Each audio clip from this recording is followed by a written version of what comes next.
Welcome to the Red Heifer Sheffield Preview Pod. Yeah, I apologize, guys. Haven't done one of these in a while. Not for the sake of trying. It's just the other team's podcasts are turns out impossible to get a hold of to do a 15 to 20 minute little sit down interview. But anyway, screw them MFers. I'm here because we have a game midweek and it's one of my best on the other side of the world friends in the world. And here to preview Tuesday night under the lights against Norwich is Cameron. Cameron, how are you? The world traveler, or well, the continental traveler, I should say. Um, Back to preview Norwich again for God, what is it? Our third, fourth, fifth time, something like that. How are you? I'm good, thanks. Yeah, so having been about recently, as you say, but it's nice to speak to you again. Bit of a shame as well because it's the first time I think since we've done these, which I'm not going to be at the game in person. What with it being a Tuesday in December, which has happened a lot with the fixtures this year. A lot of the games I wanted to go to just have kind of fallen midweek, but I'll still do my best to follow along and see how we do. Yeah, for sure, definitely. Um, I said to you pre-recording because I didn't want to get into it because I just wanted to have like my initial reaction when you told me this. But what the hell is going on at Norwich this year? Because as I told you pre-recording, you like Norwich are one of the teams that I keep a close eye on, um, in quote unquote follow behind Sheffield United just to like check the pulse because it's a team that over the last few years has been like in a similar position, albeit Sheffield United have been on kind of an upward trajectory where Norwich seemed to be following along the lines of Watford. Lost the parachute money, didn't bring in the right players, and just kind of became like a mid-table championship side. And now you're in the relegation zone. So over to you, Cameron. What in the hell is going on in Norwich City? So I think the story really starts with the last term in the Premier League and Daniel Farker being shown the door at the club. I think that was a decision which generally we were very surprised by at the time. Came off the back of a win against Brentford away. Was told effectively in the dressing room, but it was literally in the dressing room that he was no longer going to be head coach. And from that point, we've never really been able to hit a stride. Subsequently, we've had a lot of change in the back room as well. So Delia Smith, kind of one of the last bastions of sort of old school ownership, certainly at this sort of level of the game in England, has sold the club to Mark Attanasio. Um, and I think there's a lot of, from outside, it might seem like that's been a really big change, and that's where a lot of the problems are. I don't think it is. I actually think Mark Attanasio is a really good owner, and whilst there's some distance there, being based, kind of out of Milwaukee mainly, he's very involved and he is very switched on and very attuned to wanting to maintain those community links. So I think to caveat it, I don't think actually a lot of these things do the ownership change, but you have to acknowledge it happened. Also, we had a new structure. We had Ben Napper replace Stuart Webber, and I'll talk some more about him in a little bit. That's the sporting director. So we then bring in initially Dean Smith, who um, is not able to A, keep us up, or B, um, really make us promotion challenges for next year. And I think fans never really particularly um, grew into Dean Smith and vice versa as well. And then the next appointment was Wagner. And he also had that mandate of being like, promotion is the goal. And he did get us to playoffs, finishing sixth. I actually think we performed worse. The actual performances in that season and how we were as a team was not necessarily reflective of where we finished. I actually think we were a worse team than sixth place. Hence why we ended up losing really heavily to Leeds away. Um, and And off the back of that, again, straight after the game, Dave Vargas loses his job. And that was, again, because that precedent was set, we need to be promoted.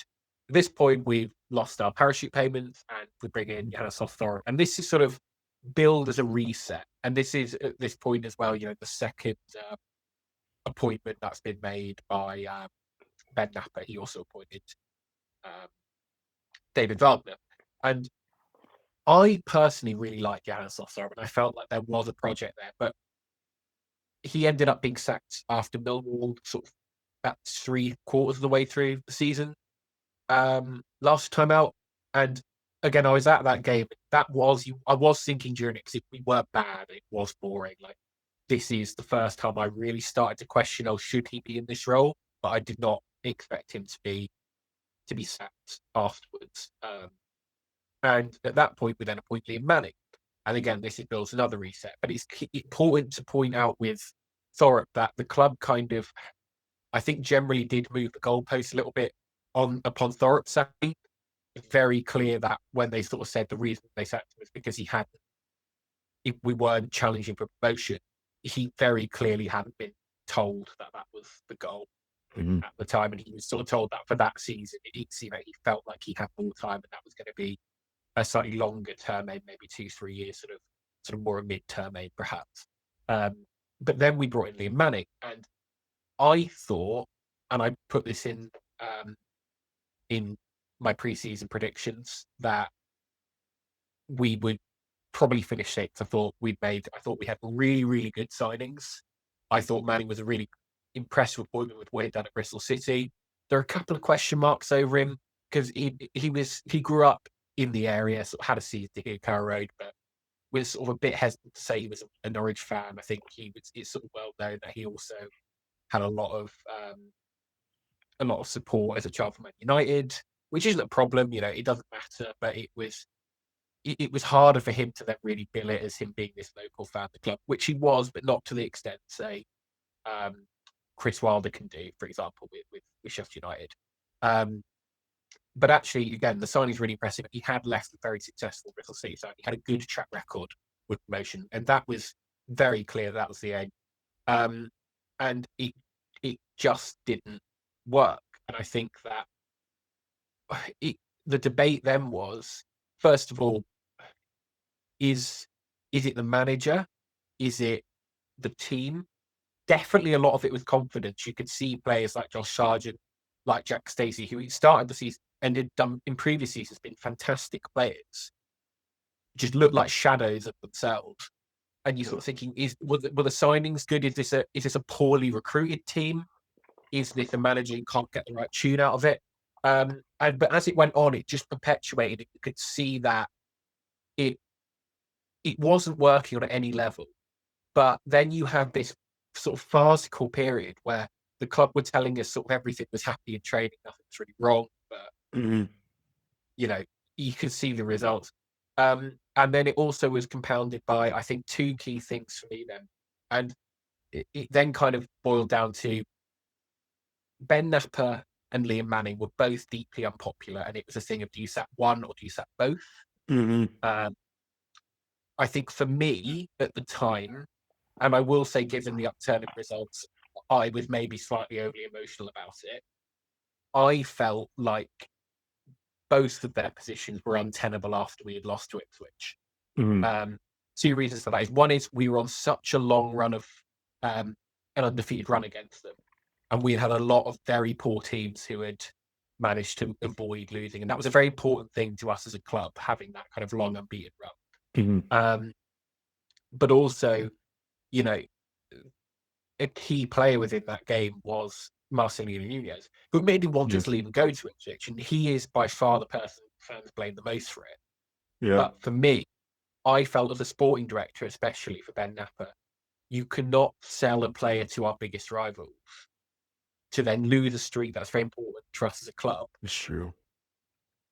And also have him be a key role in that. It'd been worse if he had scored, but I just thought the PR on it was not worth it, regardless of whether he wanted to go. And like the argument he makes is, he wanted to leave. It would have been bad for the dressing to keep him there, or even in the under-23s. He would have then left for free. We wouldn't have got anything out of him, and it would have been the same result.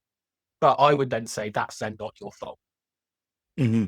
And, you could. And I would personally have taken that financial hit for the PR because it was horrible, Yeah. Yeah. especially being at the game. Um, but that was my opinion at the time, and I think at the time I maintain it, and I still do think that was the wrong decision, even though Ben Apple subsequently explained it. But also at the time he wasn't really doing media; he'd kind of done it since Liam Manning left. Yeah. But having said that, like Liam Manning, I think we took too long to change the manager, and I think Mark Attanasio has accepted that as well. But again, he said that at the AGM last week, and I think that one of the reasons for that, well, I know it because he said it, is because the world of MLB he's coming from, it doesn't have that same kind of knee-jerk culture because there's so much riding on relegation, especially of having to make these very quick decisions, Yeah. and actually the decisions need to be made because there's so much more jeopardy so much quicker. And I think he Okay. understands that now. He sort of said he wished that he'd made that decision earlier. Then the question came: should Ben Napper have that at this point third bite of the cherry to get this right? Because actually, we at this point, it's probably still don't know whether it was the manager or the squad. And Liam Manning was very clear that he felt if he lost his job, nothing would change. Now, as you've probably seen since that change, it's it's looking like that is going to go down as one of the great, kind of got you quotes because it actually looks like quite a lot has changed with the Yeah. manager appointment. We look like a totally different side now, and actually, it seems like Philip Clement, who is I think a very good appointment again based on the track record of the caliber of clubs he's managed. A different challenge as well for him because he's not previously managed a club in the position we're in. But I Hmm. think that shows that he sees potential there. And I think that definitely is because we are an absolutely underperforming side. I think that's fair to say. Nobody would have thought we'd be where we are. No one would have thought we're going to perform how we are. So there is a massive change here. I think we're seeing now as well that the club have realised that in the last 6 months or so they have made a lot of mistakes, and it's off the pitch as well. They announced the stadium changes, which would involve moving away fans with no consultation, which have now been put on hold as well. So you're just seeing this real change the last few months where the club have realised that actually on a lot of levels they were just doing a lot wrong. And I think that's what you see in relegated teams where the club, a team that gets relegated usually has a lot of systematic problems from the top to bottom. And that was us. And we're now in a position where we're having to firefight all of these changes and try to, during a season, kind of have quite a big cultural shift within the club. But actually, to be fair, it is working. Like I say, there was a lot of question marks over Ben Napper remaining in his position, but he seems to have made a very good appointment. And he also has changed the way he's approaching things in terms of going out, doing rounds of media, and actually putting himself in quite a vulnerable position with that, which you have to respect him for. And similar to Catanacci as well, has gone and taken unfiltered questions from fans on local radio, and also has had meetings with fan groups. And I think those things are really encouraging. It does seem like we are turning a corner, but we've given ourselves a real mountain to climb. And again, there is a difference in tactics, Hmm. and there is a difference in mentality and confidence, but that isn't going to change overnight. But all I ever want to see with that is positive signs, which I think I'm Yeah. seeing now. But hopefully that gives you a decent overview. I know it's quite long-winded, but there has No, been a lot to unpack. it touches on everything because as an outsider from my perspective, you heard of the appointment, the backstory we didn't know so much into, but especially this year, the appointment of Liam Manning. And then as it went so wrong, you heard Ben Nappa, Liam Manning been brought, their names were in the headlines. Every defeat. Well, it's up to Liam Manning, Ben Nappa. Liam Manning goes, the new manager is appointed. Ben Nappa still kind of takes a few strays over the last couple of weeks, but it seems to have calmed down. And my question to you, we sit here on the 7th of December. We're going to get ready to get into the busiest part of the season here in the next week and a half. Where's Norwich finish? Do they stay up? You should have enough talent to stay in this division. And I know I know that to you as a question from me is like, what do you mean? We're going to stay up. I fully believe that Norwich are going to stay up, but where do you see, if you do see them staying up, where do you see this season finishing? Um, so up until Manning um, leaving the club, and again, I want to emphasise that it was not all Liam Manning's fault. I don't think there's any Norwich fan who would think it. And actually, I think that a lot of people had quite a lot of sympathy for it because there was a lot more wrong. And actually, since he's left, like I say, the club have had to make other cultural changes and sort of Changes change the it. way they do things. So that's important. But prior to him leaving, I thought we'd absolutely go down. In fact, I've said on multiple occasions, I thought up until very, very recently, I'm talking the last couple of games, I thought we were by far the worst team in the division. And I include Really? Wednesday in that. Yeah, because Wednesday if you look at their squad and actually the barriers and things they had to battle with before the season even started, and actually the performances they were getting out of those players, it was actually the reason why they are is mainly points deductions. Obviously, they would have less points than us, but they were doing it effectively with half a squad and academy players, and were a point behind us. But we'd Mhm. spent 50 million in the summer, and we're a point above. If you take the points deduction away. Yeah. Yeah. Um, and I felt like that for a very long time. I thought, but now I'm starting to think that actually we do have a decent squad. Um, and there are talented players in that squad. I think you're starting to see that. And now I'm starting to think, are we good enough as a team to stay up? Yes. But are we going to be able to make back the head start that effectively the whole division's had on us Yeah. up until that point? I don't know, because actually the sustained level of performance we would need to finish above relegation is the sort of performance we'd really be looking at. You're not looking at promotion form, but you're looking at having the type of form which, is in the upper half of the table, which Yeah. again, given things like confidence and points tables currently, that's really hard to replicate. So I genuinely don't know, but I'm more. I was going to say more confident now.